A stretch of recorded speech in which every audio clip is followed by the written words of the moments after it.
भीषण अपघातात तरुणाचा जागीच मृत्यू, एक जण गंभीर जखमी।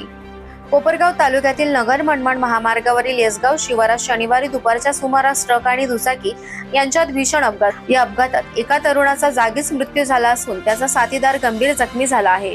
मिळालेल्या प्राथमिक माहितीनुसार लोणी येथून येवल्याकडे दुचाकीवरून निघालेले नितेश रामलाल राठोड वय अंदाजे 21 व हेमंत दयाराम राठोड वय 20 दोघेही राहणार विसापूर तालुका चाळीसगाव हे येसगाव येथील वळणाजवळ आले असता त्यांच्या दुचाकीचा ट्रकशी अपघात झाला।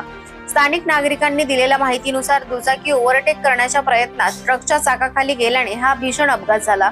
यात नितेश रामलाल राठोड यांचा जागीच मृत्यू झाला तर हेमंत दयाराम राठोड गंभीर जखमी झाला असून त्याच्यावर रुग्णालयात उपचार सुरू आहेत। घटनेची माहिती मिळताच कोपरगाव तालुका पोलीस ठाण्याचे अधिकारी व कर्मचारी तातडीने घटनास्थळी दाखल झाले। जखमीस उपचारासाठी तसेच मृतदेह शवविच्छेदनासाठी ग्रामीण रुग्णालयात पाठवण्यात आला।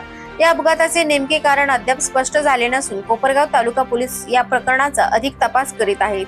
तसेच अपघाताबाबत अधिक माहिती घेण्याचे काम सुरू असल्याची माहिती पोलिसांकडून देण्यात आली आहे।